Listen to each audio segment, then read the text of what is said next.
Hey, good evening. This is Bishop Eric Frederick. Welcome to another Rivers of Living Water Bible study. I just want to apologize in advance. My voice may not sound as strong. I'm recovering from a brief illness, and I'm just trying to build my lungs back up. Just pray for me. Those who know the power of prayer, just please pray for my recovery. And today's lesson is part two of the culture vultures. And we will specifically discuss the Greek role in the attempted destruction of the nation of Israel. And so, as always, I invite you to sit back, relax, and enjoy today's study. Like I said, this week's study is called the Culture Vultures, and we're studying the Greek role in the destruction of Israel. But before we go any further, let's just do a review. And we've been doing reviews the last couple of weeks, and we've talked about how this is related to the Psalms 83 conspiracy, in which reads, "O God, do not keep silent, do not hold your peace or be still, O God, for behold, your enemies make an uproar. Those who hate you have raised their heads. They lay crafty plans against your people. They consult together against your treasured ones." And this is the key point that I want you to always remember. This is what they say in their hearts. This is the conspiracy. It says, they say, let us come wipe them out as a nation. Let the nation of Israel be remembered no more. So the whole conspiracy is to wipe out the entire nation of Israel, and so that their name won't even be remembered anymore. Jacob will not be remembered anymore. For they conspire with one accord against you. So they're not only conspiring against the children of Israel, but they're conspiring against God. That's their main enemy. And it says against you, they make a covenant.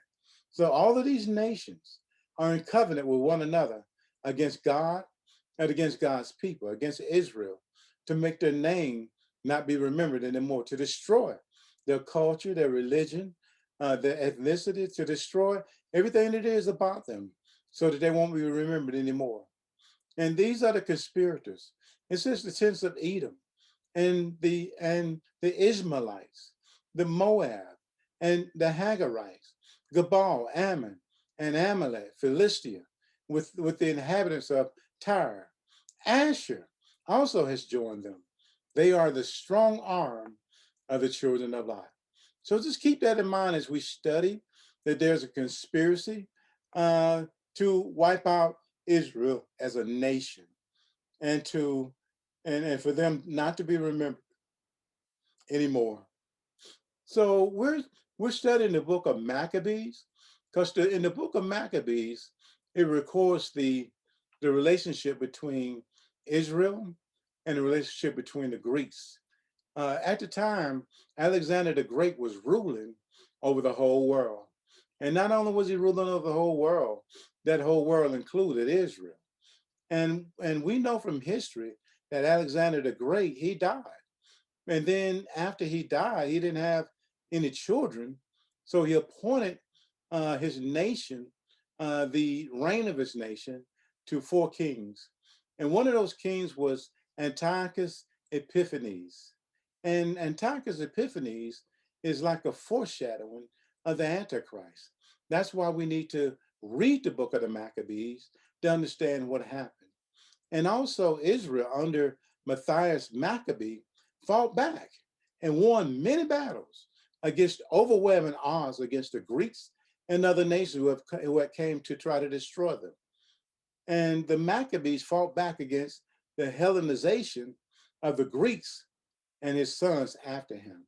So the Greeks were trying to Hellenize the Israelites. In other words, they were trying to change their culture, trying to indoctrinate them, trying to get them to blend in, trying to get them to forget their own culture, their own history, their own customs, their own religion, everything about them. They were trying to make them forget and adopt Hellenized ways. And this is your history. No, this is not just a book that we're talking about. This is your history. This Bible, a lot of times we study Black history and, we go all the way back to slavery and we think that our existence started in slavery in America and in other places, but it didn't. We have a rich history. We are the descendants of the children of Israel, if you can receive that. And a lot of people can receive everything else. They can receive that name Nigger. They can call themselves thugs. They can call themselves gangsters. They can call themselves B's and H's and answer all sorts of things. But when it comes down to answering to who you really are, somehow we get stuck. Somehow we just can't believe that we had a history before slavery and that people know about that history. But I'm here to tell you today, you have a history and you are not a African American. You are not a black man. You are an Israelite. So let's look at what the Maccabees, what they did to resist the Hellenization of Israel and the changing of their culture and the changing of their customs and laws and the changing of their religion. There were men who stood up and said, ain't happening. This is not going to happen in Israel. We're going to fight back. Either we have our culture, our history, our God, or we die.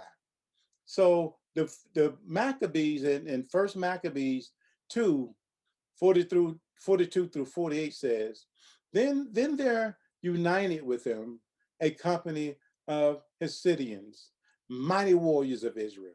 And I want you to keep that in mind, that Israel has mighty warriors. You know, God created us to fight. He created us to be conquerors. In fact, he said, we're more than conquerors. All who offer themselves willingly for the law. It was like, we're going to fight to keep our law.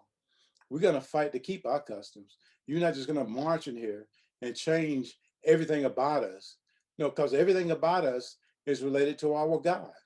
You know, our customs is related to our God. Our law is related to our God.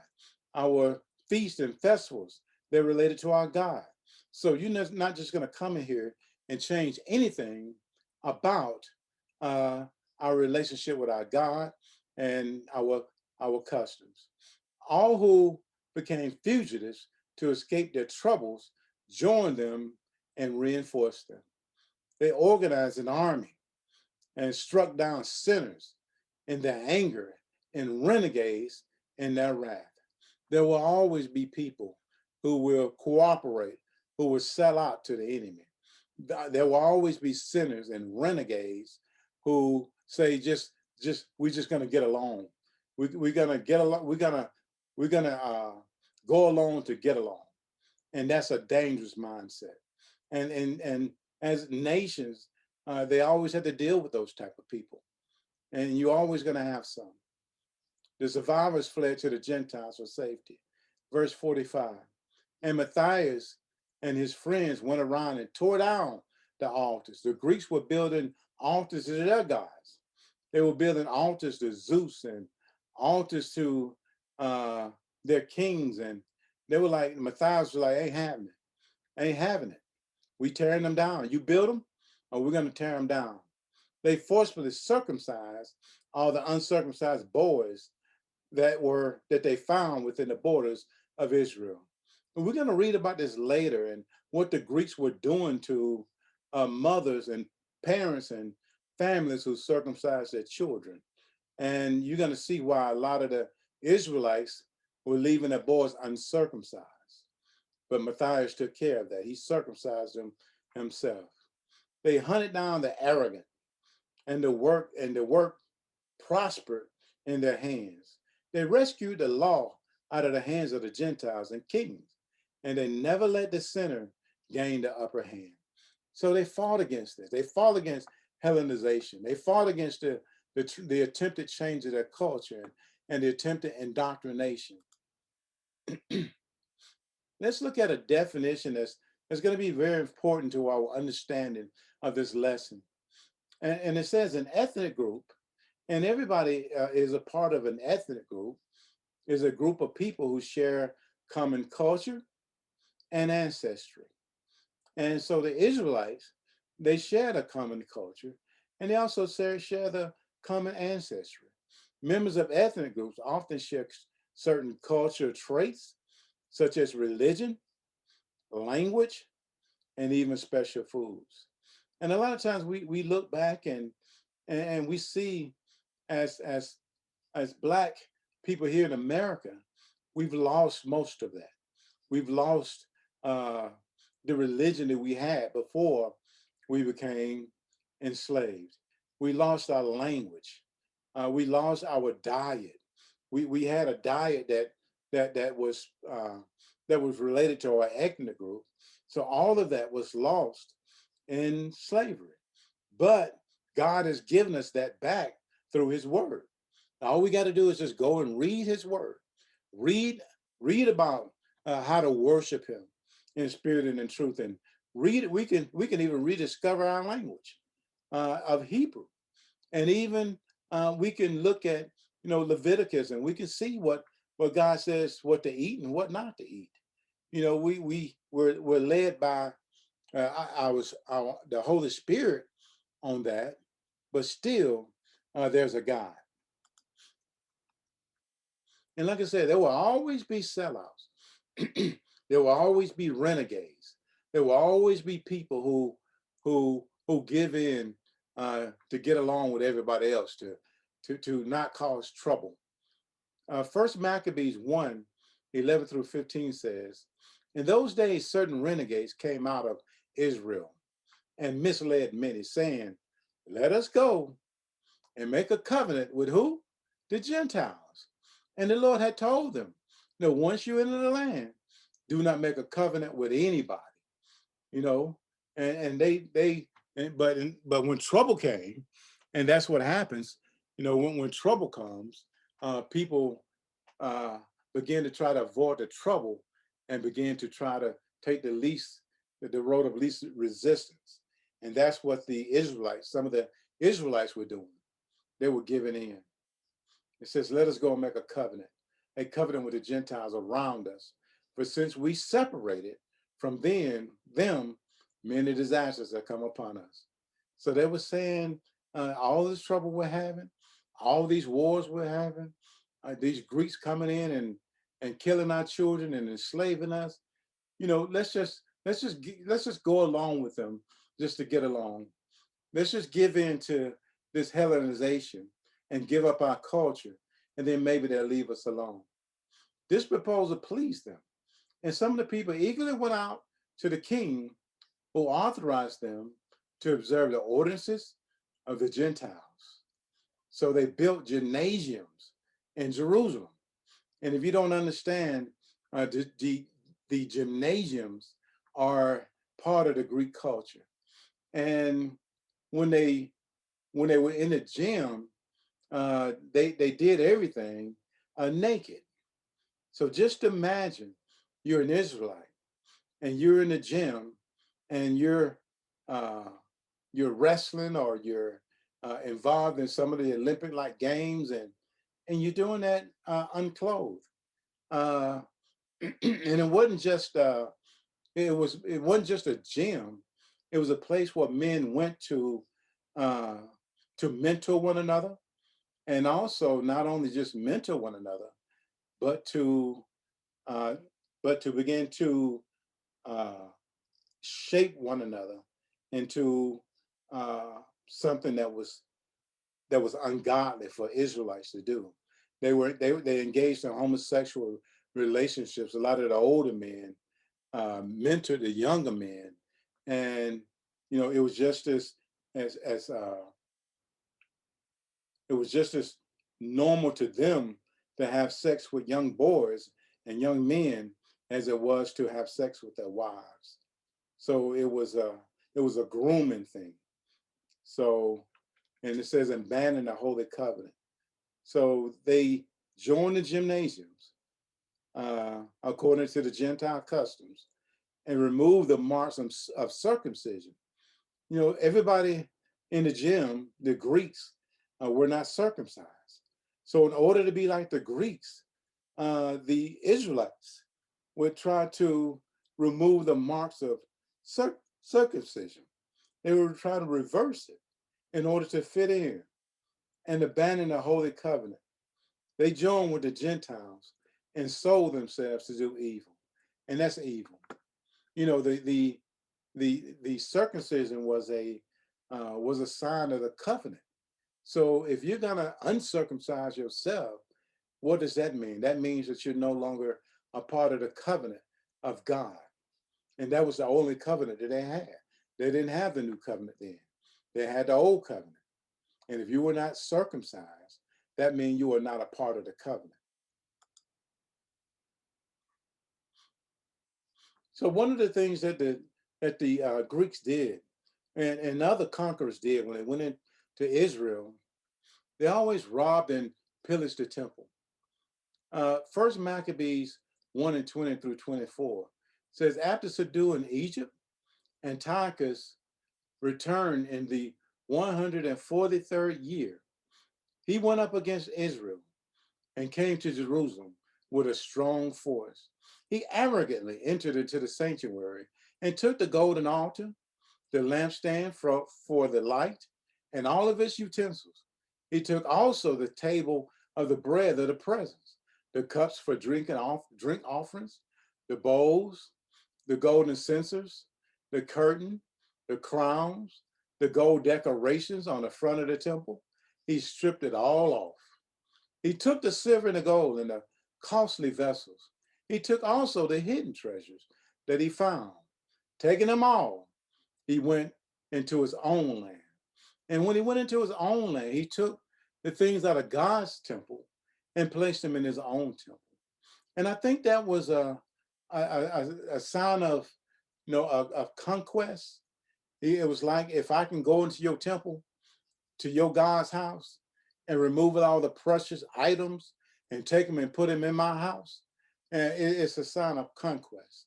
It's a sign that you rule over that people. Not only rule over that people, but your God is greater than that God, which we know is untrue.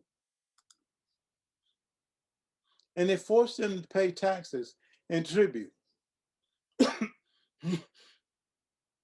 First Maccabees chapter 1, verse 29 through 32.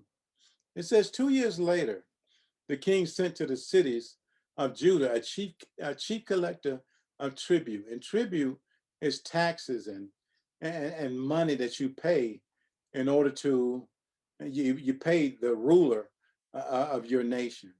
And he came to Jerusalem with a large force. Deceitfully, he spoke peaceable words to them, and they believed him. But he suddenly fell upon the city, dealt it a severe blow, and destroyed many people of Israel. So he was a deceiver.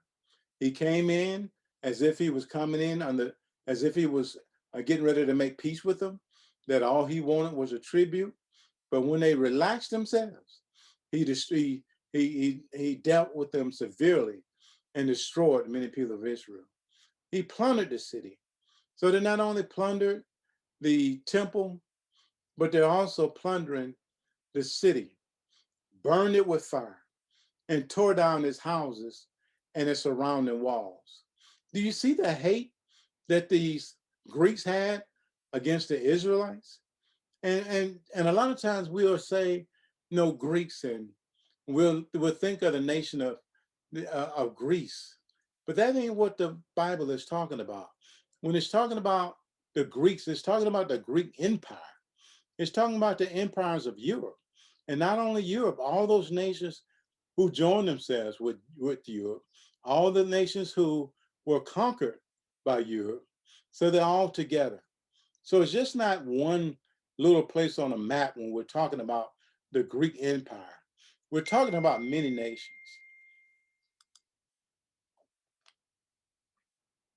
So they tried to indoctrinate them, tried to Hellenize them, and tried to give them their customs. So First Maccabees 1, 41 through 50 says, then the king wrote to his whole kingdom that all should be one people.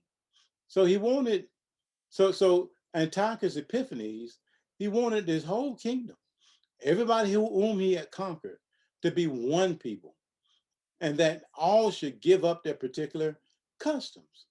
So do you realize what that meant to Israel, to give up their customs?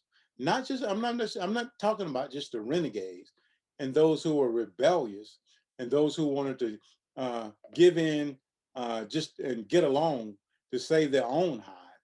But I'm talking about Israel, who had had their customs for hundreds of years, who served their own God for hundreds of years. And that will be, maybe if you serve a false God, maybe that wouldn't be so traumatic.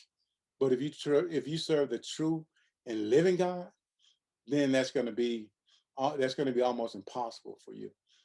And it says, "And all the Gentiles accepted the command of the king. Many even from Israel gladly adopted his religion,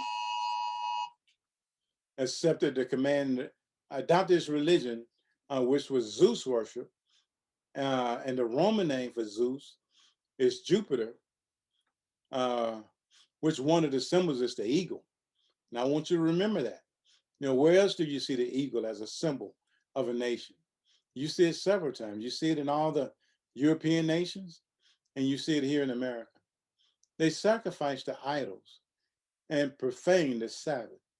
So not only were they giving up their customs, not only were they giving up their religion, but they were also sacrificing to these false gods. And we know that there's no other gods than the God of heaven. So what they were doing, what Paul said they were doing, is they were sacrificing to demons. So and they profaned the Sabbath, the day of worship for Israel. And the king sent letters, messengers to Jerusalem and to the towns of Judah. He directed them to follow the customs strange to the land, to forbid burnt offerings and sacrifices and drink offerings in the sanctuary. Do you realize, that they sacrifice every day in the temple? That they sacrifice to their God? That was a part of worshiping the God in Israel, but they forbid it. And then not only that, to profane Sabbaths and festivals. Israel had their own Sabbath days. They had their own festival days, like the Feast of Booths, uh, that they celebrated every year. But the Greeks came in and forbid that. Really trying to, like I said, trying to wipe out their customs, trying to wipe out their traditions, trying to wipe out their laws, and really trying to wipe out the name of Israel altogether. To defile the sanctuary and the priests. Just imagine if they told you today that, to profane, to defile the churches, not to go to church anymore. You can't uh, you can't attend any worship services ever. To build altars and sacred precincts and shrines for altars, for idols. To sacrifice swine. I'm gonna say that again. To sacrifice swine and other unclean animals.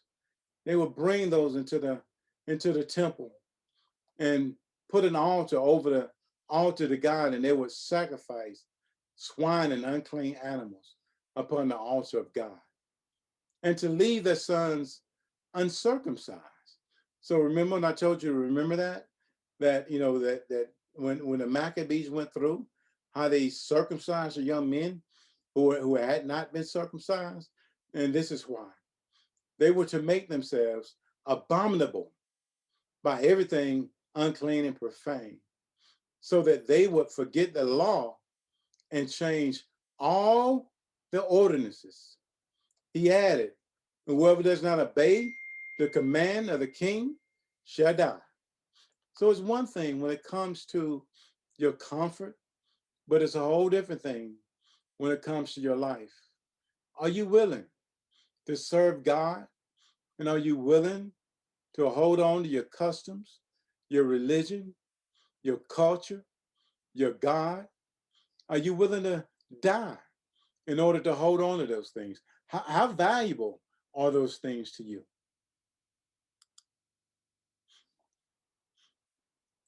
And he also wanted them to abandon the covenant.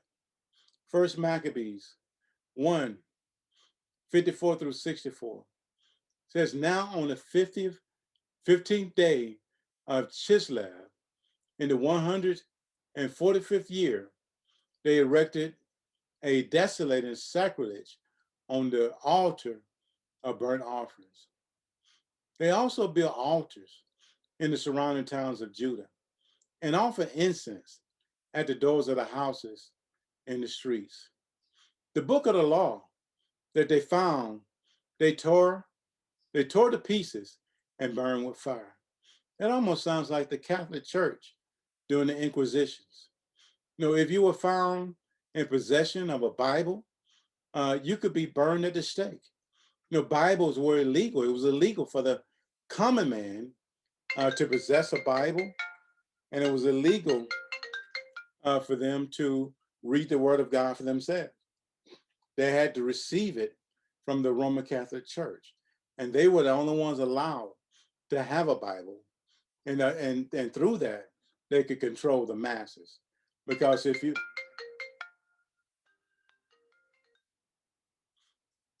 could control the masses, and anyone, verse 57, and anyone found possession of the book of the covenant, or anyone who adhered to the law, was condemned to death by the decree of the king. And I said it again. Anyone found possession of the book of the covenant, or anyone who adhered to the law, was condemned to death by the decree of the king. So if they caught you with a book of the covenant, you lost your life.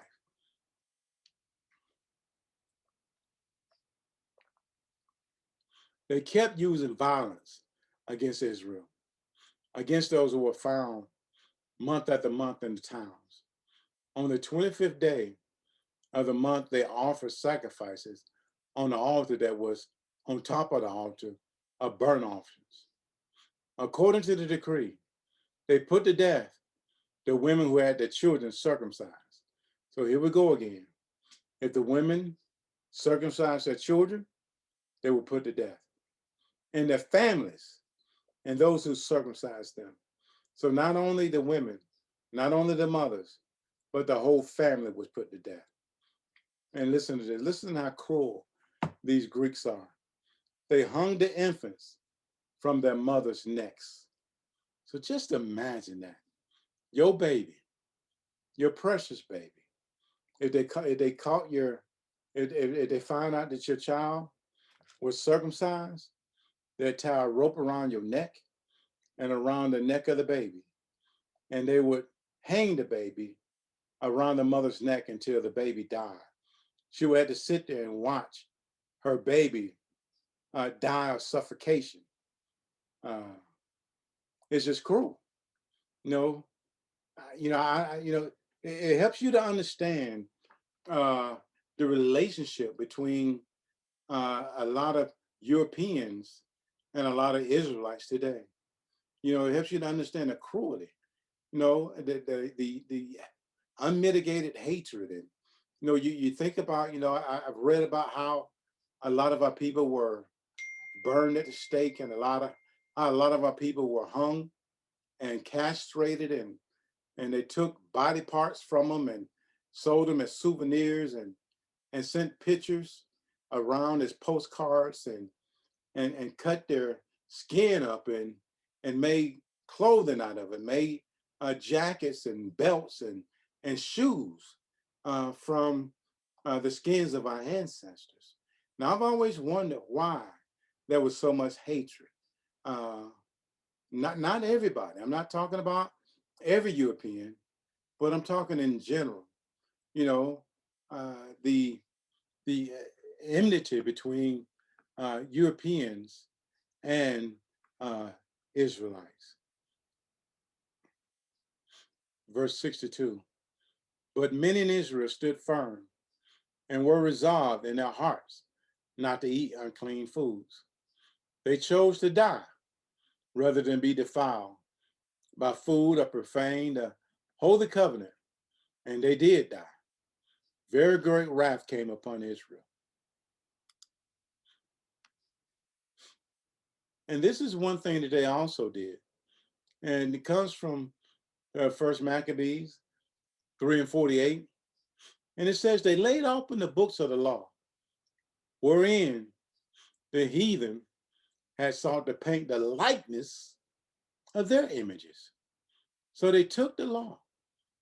And as we see today, as you open your Bible today, you see images that rather looks like Europeans than Africans. And they did uh, there was a switch. You know, they put their images of Zeus and images of their gods and images of their uh, popes and images of their uh, saints, and replaced the true images with their own.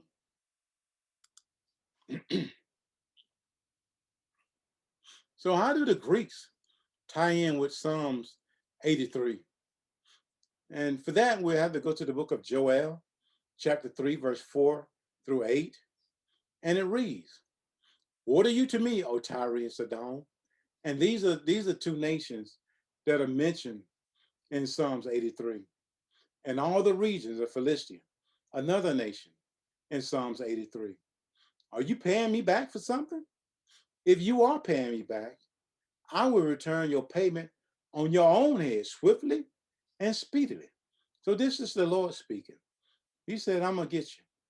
If you trying to pay me back for something, you trying to pay me back for taking your land, you trying to pay me back for judging you, I'm going to return your payment on your own head, swiftly and speedily. And you best believe it's getting ready to happen.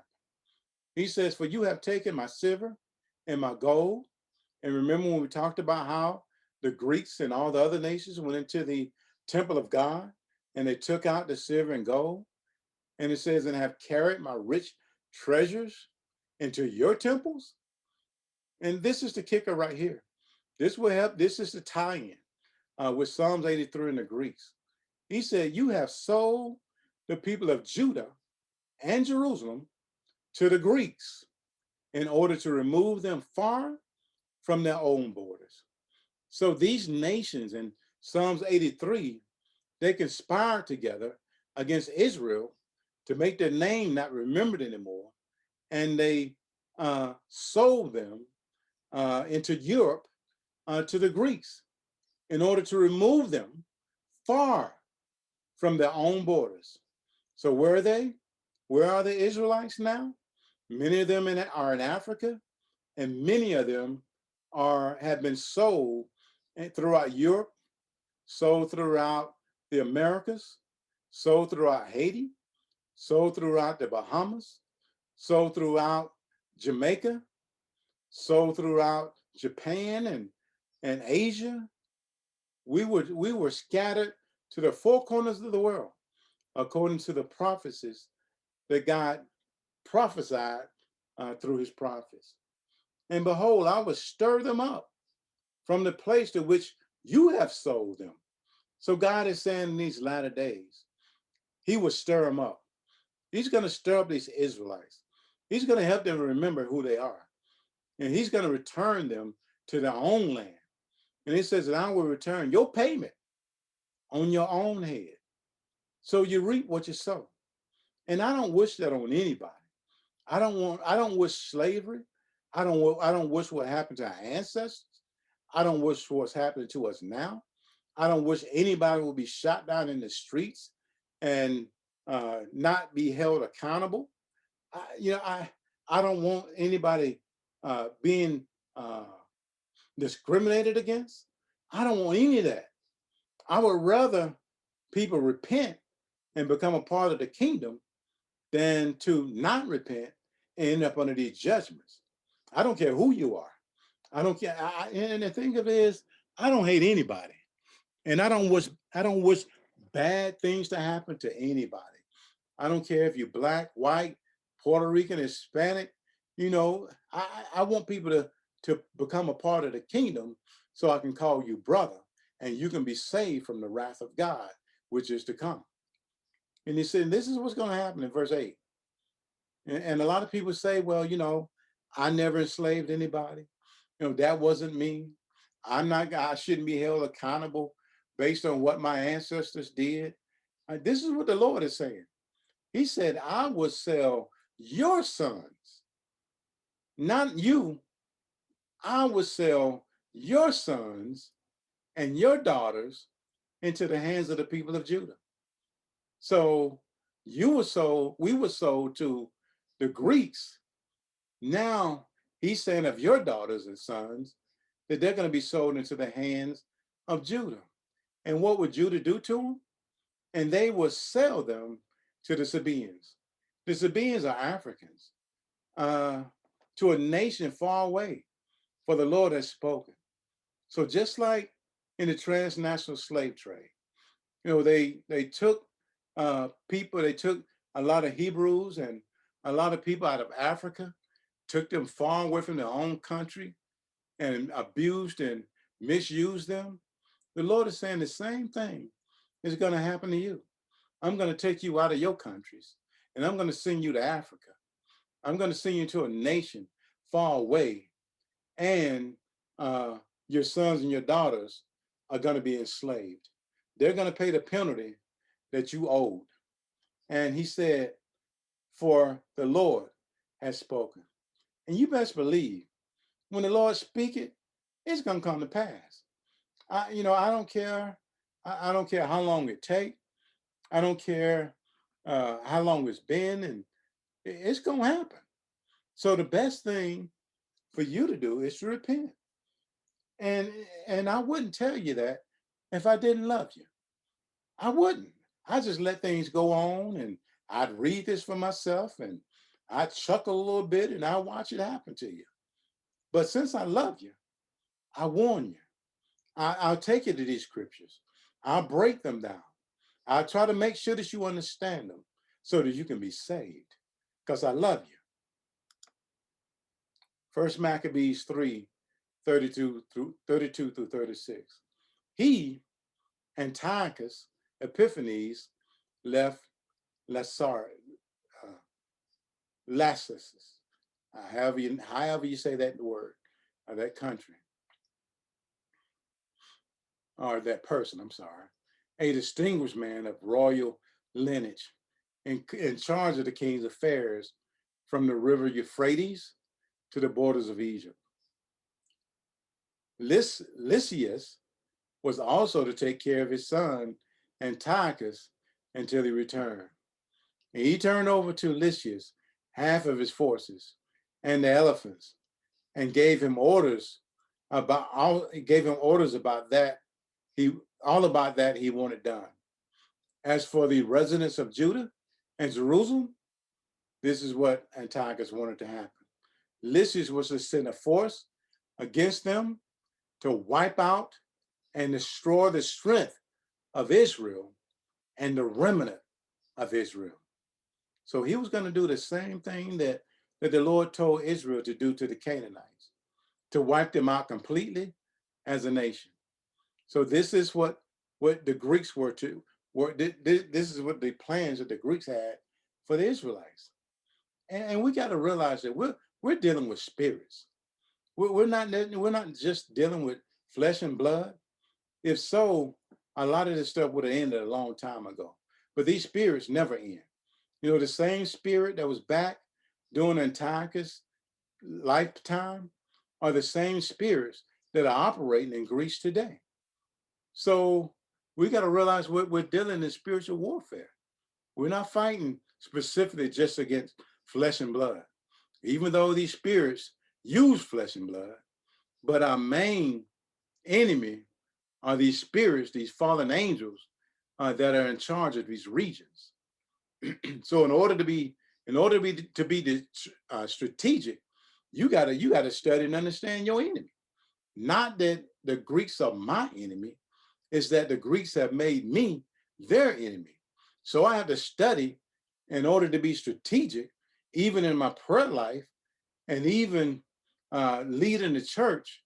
I have to study them in order to be victorious, so that I don't end up a victim, and that I end up a victor. He was to banish the memory of them from the place, settle aliens in all of their territory. Isn't that what we discussed earlier, what happened to the northern kingdom? You know, the king of Syria, Assyria sent in people from other nations to replace the people of the northern tribes. And he took the people of the northern tribes and scattered them in other regions. And it says, and distribute their land by lot. So that's just what we heard about in the book of Joel, dividing up the land. God is coming back for his silver and his gold that was taken from his temple. We know in 70 AD, the Romans came in and attacked Israel. We know that they burned the city down, they burned the temple down, and they removed all the silver and the gold and all the valuables from the temple. And they're in Rome now. And the Lord is saying, I'm coming back to get my stuff. And not only my stuff, I'm coming back to get my people.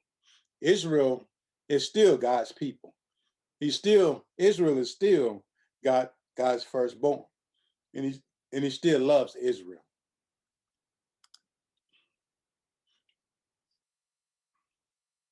First Maccabees 3:38 through 44.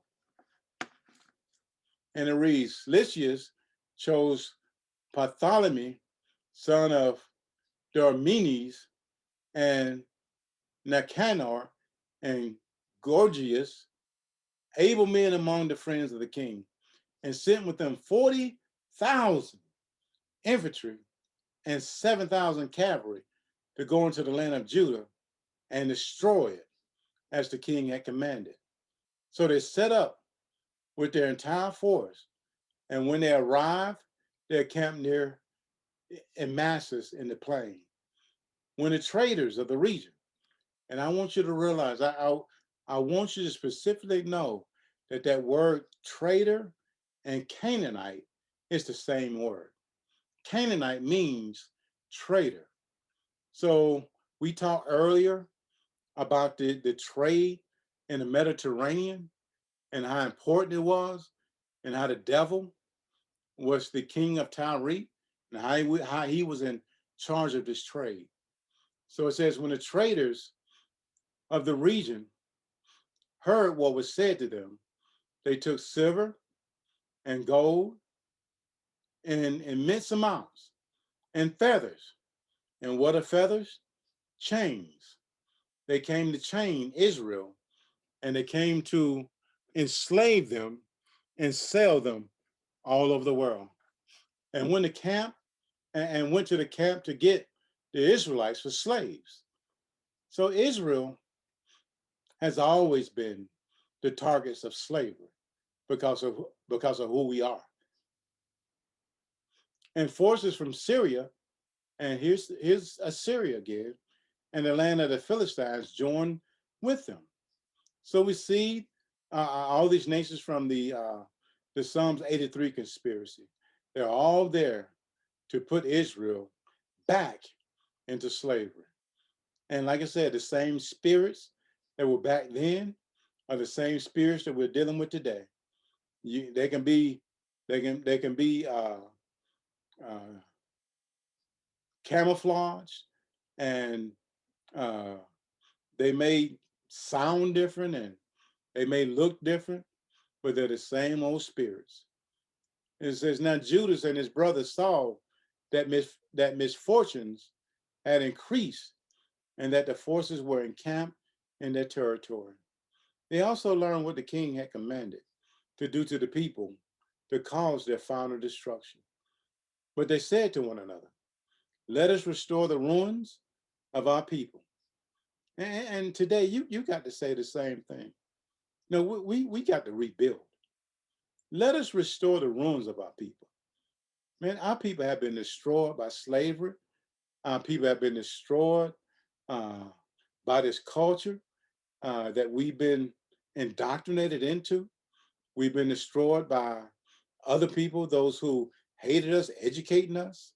We've been destroyed by self-hate, fighting one another, killing one another. not trusting one another. He said, let us restore the ruins of our people and let us fight for our people and the sanctuary. Are you willing to fight? Is this thing important enough to you to fight for, to die for? Verse 44 says, so the congregation assembled to be ready for battle and to pray and ask for mercy and compassion. And we know that the Maccabees ended in victory. You know, they fought. And like I said, that a lot of times the odds were against them. A lot of times they were outnumbered, outmanned, outgunned, but they fought back. They had a heart to fight back. And we had to have a heart to fight back. I'm not talking about going to physically fight anybody. I'm talking about the fight in the spirit. I'm talking about the fight for your people, to build your people back up, to educate your people. There's ways to, you know, going against other people in hand-to-hand combat. Sometimes if the Lord hadn't called you to do that, that could be destructive. But the Lord is telling us to build one another, to build the body of Christ, and also to share this good news with people who may not even like you.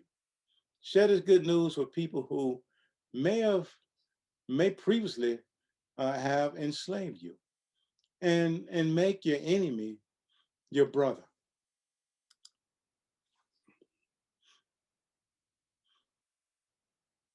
And First Maccabees 5:1 and 8 uh, talks about the wars with neighboring people. It says, when the Gentiles all around heard that the altar had been rebuilt and the sanctuary dedicated, and the Maccabees came in, and after the Gentiles, after the Greeks had sacrificed pigs and unclean animals on the altar and defiled the temple, and went in and had orgies in the temple, and they did everything imaginable to defile and to break the people of Israel. It says they dedicated, had been rebuilt in the sanctuary, dedicated as it was before. They became very angry, and they determined to destroy the descendants of Jacob. Here that destruction is again. Like I said, it's the spirits. It's not necessarily the people, but it's the spirits who rule over the people, who lived among them. So they began to kill and destroy among the people. But Judas, and Judas is one of the Maccabees, but Judas made war on the descendants of Esau. And this is another one in the book of Psalms 83. Esau, which is the Edomites, which lived in Idumea, I'm not even going to attempt that right there. Because they kept lying in wait for Israel. He dealt them a heavy blow and humbled them and despoiled them. He also remembered the wickedness of the sons of Baan, who were a trap and a snare to the people, and ambushed them on the highways. They were shut up by him in their towers, and he encamped against them, vowed their complete destruction, and burned with fire their towers and all who were in them. Then he crossed over to attack the Ammonites. And here's another one of those from Psalms 83. I want you to become really familiar with Psalms 83 and the conspirators that are listed there, where he found a strong band and many people, with Timothy as their leader. He engaged in many battles with them, and they were crushed before him. He struck them down. He also took Jazer and his village. Then he returned to Judah. So great victories against all odds. And when the Lord is fighting with you, he's more than the world against you. And we got to realize that the Lord is fighting with us. So let's look at the conclusion of this matter. Why do you think that the book of Maccabees was left out of the Protestant Bible? Because it was originally included. It's included in the Catholic Bible. And it's also included in I think the 1611 Bible. But in the Protestant Bible, they took it out. And one reason I think that they took it out is for the same reason that they made the slave Bible. During slavery, they removed a lot of the books from the Bible so that the slaves wouldn't be able to read them. Like the book of Exodus, they removed it. A lot of the prophets, they removed them. Why do you think they did that? It's because they knew who the people were that they had enslaved. They knew that if they ever read about themselves, if they ever read about how that one day that God was going to raise them back up again, that God was going to wake them from the dead, just like in Ezekiel 27, that he would quicken them and raise them as a mighty army. So as long as they could keep them asleep, as long as they could keep the word from them, as long as they could keep these books from them, then they would be okay because they would never wake up.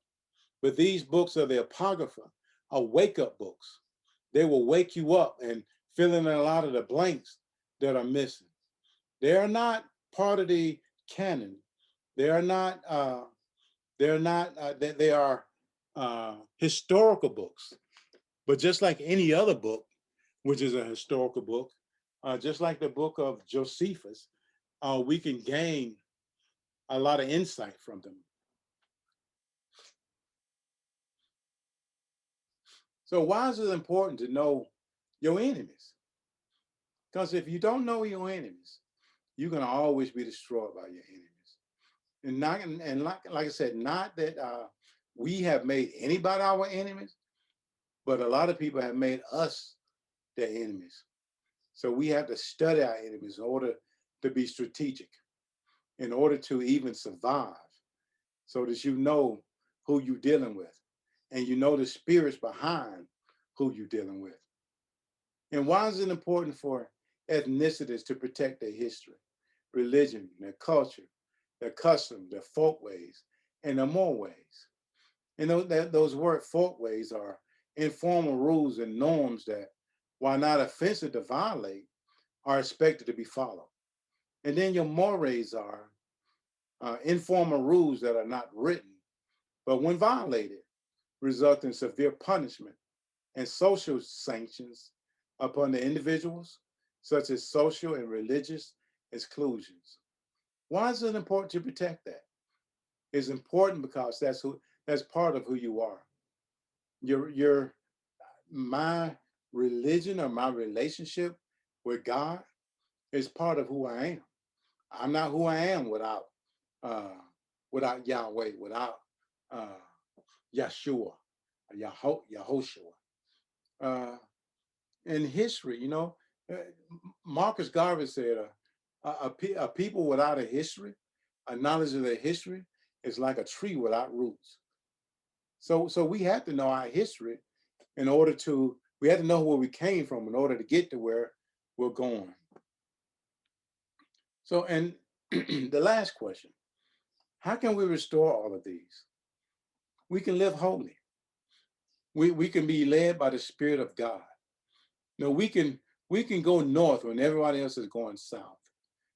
We can go and research our own history, our own religion, culture, customs, folkways, and mores from the Bible.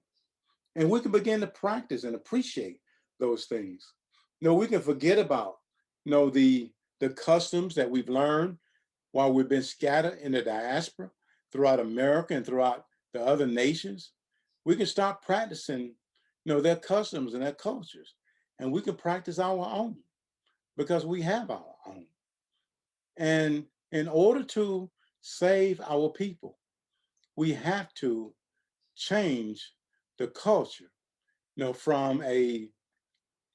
from the culture that we, like I said, were indoctrinated into, and we have to change it to the one that our Father gave us. But there you have it. I pray that it has given you some insight into the real culture vultures and the conspiracy of the nation, specifically the nation of Greece, to wipe out Israel's culture, religion, and customs, with special emphasis on the powers and principalities that control those nations. Remember, as people come and go, spiritual powers and principalities remain. Like I said earlier, this is just another piece of the puzzle.